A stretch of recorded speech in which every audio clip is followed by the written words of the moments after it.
സാധാരണ നമ്മൾ വീഡിയോസൊക്കെ അപ്ലോഡ് ചെയ്യുന്ന സമയത്ത് നമ്മൾ വീഡിയോസൊക്കെ അപ്ലോഡ് ചെയ്തിട്ട് ടൈറ്റിൽ, ടാഗ് അതുപോലെ തന്നെ നമ്മൾ പ്രധാനമായിട്ട് കൊടുക്കുന്നത് നമ്മുടെ ഡിസ്ക്രിപ്ഷനാണല്ലേ. പക്ഷെ നമ്മൾ വീഡിയോസിൽ ഈ സമയത്ത് കൊടുക്കുന്ന ഡിസ്ക്രിപ്ഷനേക്കാളും കൂടുതൽ നമുക്ക് ഇമ്പോർട്ടൻസ് കൊടുക്കേണ്ടത് OT സ്റ്റുഡിയോയിൽ ഒരു ഡിസ്ക്രിപ്ഷൻ ഉണ്ട് കേട്ടോ. അത് മിക്കവാറും എല്ലാവരും ചെയ്യാൻ വേണ്ടിയിട്ട് മറന്നിട്ടുള്ളതായിരിക്കും. അപ്പോൾ അങ്ങനെ ആരെങ്കിലും മറന്നിട്ടുണ്ടെങ്കിൽ ഈ വീഡിയോ കണ്ടിട്ട് അതുപോലെ ഒന്ന് ചെയ്ത് നോക്കുക. ഈ ഒരു ചേഞ്ച് നിങ്ങൾ വരുത്തി കഴിഞ്ഞാൽ നമ്മുടെ വ്യൂസ് കുതിച്ചുയർന്ന് നമുക്ക് കാണാൻ വേണ്ടിയിട്ട് പറ്റും കേട്ടോ. ഞാൻ ആദ്യം ഒന്ന് ഈ ഒരു ഡിസ്ക്രിപ്ഷൻ, അതായത് ഈ ഒരു സെറ്റിങ്സ് ചെയ്തിട്ടില്ലായിരുന്നു. പക്ഷേ ഞാൻ അത് ചെയ്ത സമയത്ത് നല്ലൊരു മാറ്റമാണ് എൻ്റെ വീഡിയോസിനൊക്കെ ഉണ്ടായിട്ടുള്ളത്. അപ്പോൾ നിങ്ങൾ ആ സെറ്റിങ്സ് ഒന്ന് ചെയ്യുക. എൻ്റെ വീഡിയോസ് നിങ്ങൾ ആദ്യമായിട്ടാണ് കാണുന്നതെങ്കിൽ നമ്മുടെ ചാനൽ സബ്സ്ക്രൈബ് ചെയ്യാനും, വീഡിയോസ് ഇഷ്ടപ്പെട്ടാൽ ലൈക്ക് ചെയ്യാനും, ഷെയർ ചെയ്യാനും, കമൻറ്റ് ചെയ്യാനും മറക്കരുത്. അപ്പോൾ നമുക്ക് വീഡിയോയിലേക്ക് പോകാം. ഈ സെറ്റിങ്സ് ചെയ്യാൻ വേണ്ടിയിട്ട് നമുക്ക് ആദ്യം വേണ്ടത് നമ്മുടെ സ്ക്രീനിനെ കമ്പ്യൂട്ടർ സ്ക്രീനാക്കി മാറ്റണം. അതിന് വേണ്ടിയിട്ട് ക്രോം ബ്രൗസർ ഓപ്പൺ ചെയ്യുക. അതിൽ മുകളിൽ വലതുവശത്ത് 3 ഡോട്ട് കാണും. ആ ഡോട്ടിൽ ക്ലിക്ക് ചെയ്യുമ്പോൾ നമ്മുടെ ഡെസ്ക് ടോപ്പ് സൈറ്റിലോട്ട് നമുക്ക് മാറ്റാൻ വേണ്ടിയിട്ട് പറ്റും. ഡെസ്ക് ടോപ്പ് സൈറ്റിൽ ക്ലിക്ക് ചെയ്യുമ്പോൾ നമുക്ക് ഓൾറെഡി കമ്പ്യൂട്ടറിൽ കാണുന്നത് പോലെ നമുക്ക് കാണാൻ വേണ്ടിയിട്ട് പറ്റും.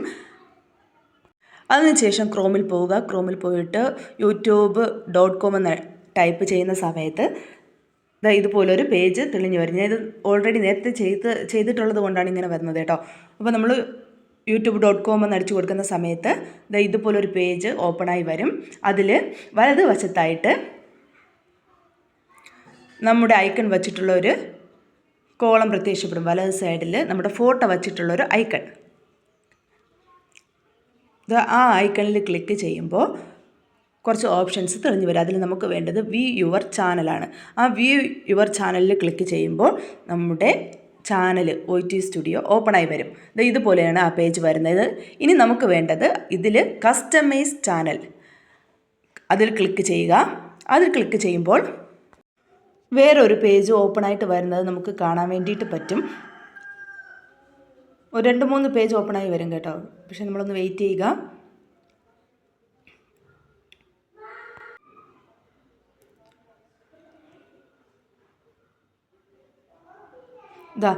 അതിൽ ചാനൽ കസ്റ്റമൈസേഷൻ വന്നിട്ടുണ്ട്. അത് നമുക്ക് ഏറ്റവും താഴെ നോക്കുമ്പോൾ ഇടത് സൈഡിൽ 2 ചെറിയൊരു പടം കാണത്തില്ലേ, അതിൽ ആദ്യത്തെ സെറ്റിങ്സാണ് നമുക്ക് ആവശ്യമായിട്ടുള്ളത്. ഇടത് സൈഡിൽ ഏറ്റവും താഴെയായിട്ട് കാണുന്നുണ്ട്. അതിൽ ആദ്യത്തെ സെറ്റിങ്സാണ് നമുക്ക് ആവശ്യമായിട്ടുള്ളത്. അതിൽ ക്ലിക്ക് ചെയ്യുന്ന സമയത്ത് ഇതുപോലൊരു കോളം പ്രത്യക്ഷപ്പെടും. അതിൽ ജനറൽ, ചാനൽ, അപ്ലോഡ്, ഡിഫാൾട്ട് അങ്ങനെ കുറച്ച് ഓപ്ഷൻസ് ഉണ്ട്. അതിൽ രണ്ടാമത്തെ ഓപ്ഷനായ ചാനലാണ് നമുക്ക് ആവശ്യമായിട്ടുള്ളത്. ചാനലിൽ ക്ലിക്ക് ചെയ്യുന്ന സമയത്ത് ബേസിക് ഇൻഫർമേഷൻ എന്ന് പറഞ്ഞിട്ട് വലത് സൈഡിലോട്ട് നമ്മൾ സ്ക്രോൾ ചെയ്യണം. സ്ക്രോൾ ചെയ്യുന്ന സമയത്ത് ഇതുപോലത്തെ കുറച്ച് ഓപ്ഷൻസ് ഉണ്ട്. കൺട്രി ഓഫ് ദ റെസിഡൻസ് ആദ്യം കാണുന്നത്. അതിൽ നമ്മൾ ഏത് കൺട്രിയിലാണ് ജീവിക്കുന്നത് അത് അടിച്ചു കൊടുക്കുക. ഞാൻ ഇപ്പോൾ ഇന്ത്യ അടിച്ചു കൊടുത്തിട്ടുണ്ട്. അത് കഴിഞ്ഞിട്ടുള്ളത് കീവേഡ്സ് ആണ്. നമ്മൾ ഏത് കണ്ടൻറ്റുമായിട്ട് ബന്ധപ്പെട്ടിട്ടാണോ വീഡിയോ ചെയ്യുന്നത് ആ കണ്ടൻറ്റുമായി ബന്ധപ്പെട്ട കുറച്ച് കീവേഡ്സ് ഒന്ന് അടിച്ചു കൊടുക്കുക. ഞാൻ ഹെയർ കെയറുമായി ബന്ധപ്പെട്ട വീഡിയോസാണ് ചെയ്യുന്നത്. അപ്പോൾ ഹെയർ കെയറുമായി ബന്ധപ്പെട്ടുള്ള കുറച്ച് കീവേഡ്സ് അടിച്ചു കൊടുക്കുന്നുണ്ട്. അതിനുശേഷം സേവ് കൊടുക്കുക. അപ്പോൾ അതിൻ്റെ താഴെയായിട്ട് സെറ്റിംഗ്സ് സേവ് എന്ന് പറഞ്ഞിട്ട് കാണിക്കുന്നതായിരിക്കും. അപ്പോൾ നിങ്ങൾക്ക് ഈ വീഡിയോ ഇഷ്ടപ്പെട്ടെന്ന് വിചാരിക്കുന്നു. അപ്പോൾ നിങ്ങൾക്ക് ഇതുപോലത്തെ ഇൻഫർമേറ്റീവായിട്ടുള്ള വീഡിയോസ് വേണമെന്നുണ്ടെങ്കിൽ നമ്മുടെ ചാനൽ സബ്സ്ക്രൈബ് ചെയ്യാനും ലൈക്ക് ചെയ്യാനും മറക്കരുത്. അപ്പോൾ നമുക്ക് പുതിയൊരു യൂട്യൂബ് ടിപ്പുമായിട്ട് കാണാം. അതുവരേക്കും ബൈ ബൈ.